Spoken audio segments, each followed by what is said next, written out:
ಪದ್ಮನಾಭನಗರದ ಕಾಂಗ್ರೆಸ್ಸಿನಲ್ಲಿ ಅಲ್ಲೋಲ ಕಲ್ಲೋಲ ಸೃಷ್ಟಿಯಾಗಿದೆ. ಬ್ಲಾಕ್ ಕಾಂಗ್ರೆಸ್ ಅಧ್ಯಕ್ಷನಿಂದ ಗೂಂಡಾವರ್ತನೆ ಅನ್ನೋ ಮಾಹಿತಿ ಲಭ್ಯವಾಗ್ತಾ ಇದೆ. ಪದ್ಮನಾಭನಗರದ ಕಾಂಗ್ರೆಸ್ನಲ್ಲಿ ಥಾರುಮಾರಾಗಿದೆ. ಬ್ಲಾಕ್ ಕಾಂಗ್ರೆಸ್ ಅಧ್ಯಕ್ಷನಿಂದ ಗೂಂಡಾವರ್ತನೆ, ಮಾಜಿ ಶಾಸಕಿ ಕಾರಿನ ಮೇಲೆ ದಾಳಿ ಮತ್ತು ನಿಂದನೆ, ಎಐಸಿಸಿ ಸದಸ್ಯ ಚಾಂಡಿ ಓಮನ್ ಹಾಗೂ ಮಾಜಿ ಎಂಎಲ್ಎ ಪೂರ್ಣಿಮಾ ಶ್ರೀನಿವಾಸ್ ಅವರ ವಾಹನದ ಮೇಲೆ ದಾಳಿ, ಬ್ಲಾಕ್ ಕಾಂಗ್ರೆಸ್ ಅಧ್ಯಕ್ಷ ಪವನ್ ಕುಮಾರ್ನಿಂದ ದೌರ್ಜನ್ಯ ಅನ್ನುವ ಆರೋಪ ಇದೆ. ರೌಡಿಗಳೊಂದಿಗೆ ಬಂದು ದೌರ್ಜನ್ಯ ಎಸಗಿದ ಗಂಭೀರ ಆರೋಪ. ಪದ್ಮನಾಭನಗರದ ಕಾಂಗ್ರೆಸ್ನಲ್ಲಿ ಅಲ್ಲೋಲ ಕಲ್ಲೋಲ, ಅವರವರೇ ಹೊಡೆದಾಡ್ಕೊಂಡಿದ್ದಾರೆ. ಕಾರಿನ ಮೇಲೆ ದಾಳಿ ಮಾಡೋದು, ಗೂಂಡಾವರ್ತನೆ ತೋರೋದು, ಸಾರ್ವಜನಿಕರಿಗೆ ಕಿರಿಕಿರಿ ಮಾಡೋದು, ಅದೆಲ್ಲ ಪಬ್ಲಿಕ್ ಪ್ಲೇಸ್. ಅದು ಆ ಕ್ರೌಡ್ ಕಟ್ಕೊಂಡು ನಾಗರಿಕರನ್ನು ಭಯಪಡಿಸೋ ರೀತಿಯಲ್ಲಿ ಗೂಂಡಾವರ್ತನೆ ಇದೆಯಲ್ಲ, ಇದು ಸಮಾಜಕ್ಕೊಂದು ತರಹದ ಕೆಟ್ಟ ಸಂದೇಶ. ಇದು ಆ ಪೈಕಿ ಒಂದಷ್ಟು ಜನ ಕಾಂಗ್ರೆಸ್ಸಿನವರು ಅನ್ನುವುದೇ ಅತಿ ದೊಡ್ಡ ದುರಂತ. ರಾಜ್ಯದಲ್ಲಿ ಆಡಳಿತ ಇರತಕ್ಕಂತಹ ಪಕ್ಷ ಇದೆಯಲ್ಲ, ಆ ಪಕ್ಷದ ಕಾರ್ಯಕರ್ತರ ನಡೆ ರಾಜ್ಯಕ್ಕೆ ಮ್ಯಾಟ್ರ್ ಆಗ್ತವೆ. ಆ ರಾಜಕೀಯ ಪಕ್ಷದ ಬ್ಲಾಕ್ ಕಾಂಗ್ರೆಸ್ಸೋ, ವೈಟ್ ಕಾಂಗ್ರೆಸ್ಸೋ, ಯೆಲ್ಲೋ ಕಾಂಗ್ರೆಸ್ಸೋ, ಮತ್ತೊಂದು ಮಗದೊಂದು, ಈ ಎಲ್ಲ ಕಾಂಗ್ರೆಸ್ಸಿಗರೂ ಕೂಡ ರಾಜ್ಯಕ್ಕೆ ಮ್ಯಾಟ್ರ್ ಆಗ್ತಾರೆ. ಕಾರಣ ಕಾಂಗ್ರೆಸ್ಸು ಈ ರಾಜ್ಯವನ್ನು ಆಳ್ತಾ ಇದೆ.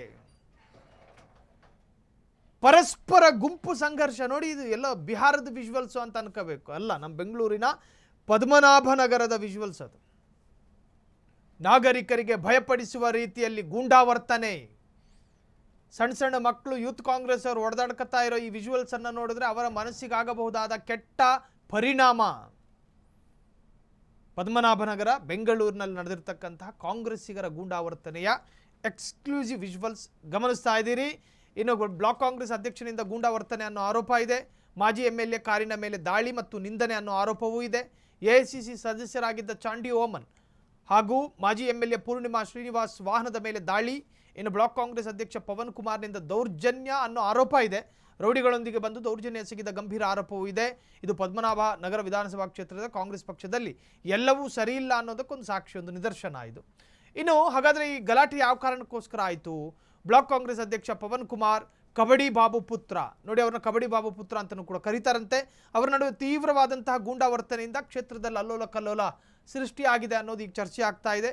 ಪಕ್ಷದ ಪ್ರಮುಖ ಸಭೆ ಅಥವಾ ಕಾರ್ಯಕ್ರಮದ ವೇಳೆ ರೌಡಿ ಶೀಟರ್ಗಳು ಹಾಗೂ ಬೆಂಬಲಿಗರೊಂದಿಗೆ ಸ್ಥಳಕ್ಕೆ ನುಗ್ಗಿದ ಪವನ್ ಕುಮಾರ್ ನೋಡಿ ಏಕಾಏಕಿ ಸ್ಥಳಕ್ಕೆ ನುಗ್ತಾರೆ.